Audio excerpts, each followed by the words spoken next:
L'USDC, qui est un stablecoin, s'écrase pendant la nuit. Que s'est-il passé pour en arriver là?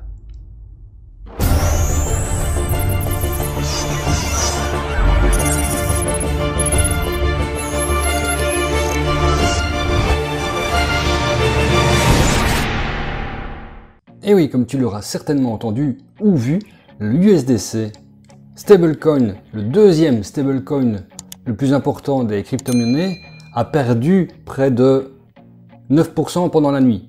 Il est important de rappeler ce qu'est un stablecoin. Un stablecoin, c'est une crypto-monnaie qui est collée au dollar. Donc, un stablecoin est censé tout le temps valoir 1 dollar. Mais ici, en l'occurrence, pour l'USDC, cette nuit, il est descendu à 0,90 et quelques. Regardons ensemble où nous en sommes sur le cours. Voilà, comme tu peux le voir, le USD Coin est à 0,8647 en euros. Comme on peut le voir sur le marché, en fait, il était ici à 0,94 euros, parce que pour le moment, c'est plus ou moins 0,94 dollars pour 1 euro à ce moment-là, mais il a chuté pendant la nuit jusque ce point-ci. Et pour le moment, il est occupé à remonter progressivement, bien que ça ne veut rien dire, on ne sait jamais, parce que là aussi, à chaque fois, il y a eu des remontées, mais on est loin des 0,94. Et si on regarde sur un an, on est au point, ici, où il n'a jamais été aussi bas sur un an, ou si on regarde tout, on est au plus bas de toute son histoire, en fait. Alors que à la base, l'USD Coin, c'est bien écrit ici, et la valeur du dollar américain, ça doit être ancré à 1 pour 1. Donc 1 USD Coin égale 1 dollar. Et chaque unité en circulation est fixée à 1 dollar, maintenue en réserve. Mais nous allons voir exactement ce qu'il s'est passé pendant cette nuit-ci. Tout d'abord, pendant la nuit, il y a eu une hausse du taux d'intérêt américain. Donc on est passé, maintenant ici c'est 6, mais on est presque à 7%. Ce qui a entraîné pour les banques de Silvergate Bank et Silicon Valley Bank un très gros problème, étant donné que s'il y a une hausse du taux d'intérêt, il y a une descente des bons au trésor, et forcément ces deux banques-là avaient acheté énormément de bons trésors. Malheureusement pour elles, si les bons trésors se dévaluent, et malheureusement, comme on pourrait dire, la trésorerie en valeur de bons au trésor de ces deux banques-là a fortement chuté. Ce qui veut dire qu'ils ne sont pas en mesure de rendre l'argent, de toute la valeur de l'argent de ces bons-là aux clients de ces banques-là. Donc forcément, ils ont fait faillite. Et c'est pour cela que des files d'attente se font voir devant ces banques-là pour que les gens aillent retirer l'argent. Et ce qu'il s'est passé, évidemment, c'est écrit ici dans l'article. Circle, donc Circle, le fondateur de la crypto-monnaie USDC, s'est vu annoncer cette nuit-ci avoir laissé 3,3 milliards, on dit bien milliards et pas millions de dollars, dans les caisses de la banque en faillite, Silvergate Bank, SVB. Et pour le moment, les 3,3 milliards de dollars en Circle collés au USDC dans ces banques-là sont indisponibles. Et c'est pour cela que pour les... Donc on a une capitalisation de... Bon ici c'est en dollars, 40 milliards 878 000.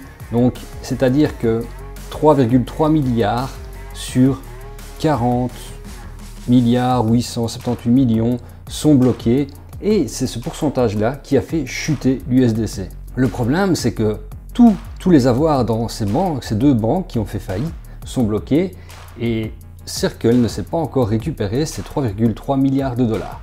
Donc pour l'instant, le cours de l'USDC ne serait pas remonté tant que les 3,3 milliards de dollars corrélés à l'USDC dans ces banques-là n'est pas récupéré, puisque c'est un manque par rapport à ce qu'il y a.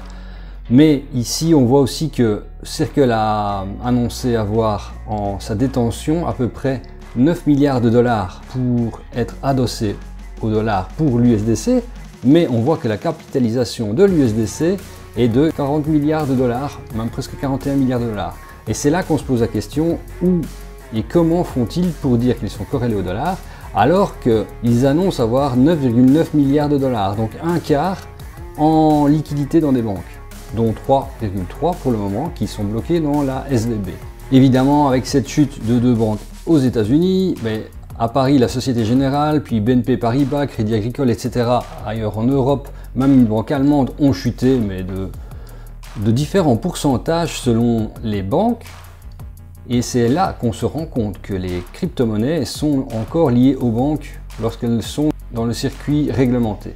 Et c'est là qu'il faut se demander si l'argent bancaire, autant que les crypto-monnaies, sont fiables d'un côté, parce qu'ici on voit bien qu'un stablecoin très reconnu perd facilement de sa valeur avec la faillite de 2 banques américaines, qui ne sont pas les plus grosses banques américaines. On ne parle pas de Bank of America par exemple, ce sont 2 autres banques moyennes, qui vont se faire d'ailleurs racheter par les plus grosses, qui ont fait basculer un stablecoin et qui évidemment entraîne un petit peu à la baisse toutes les autres crypto-monnaies. Pour ma part, j'ai bien sûr changé maintenant ce qui me restait en USDC.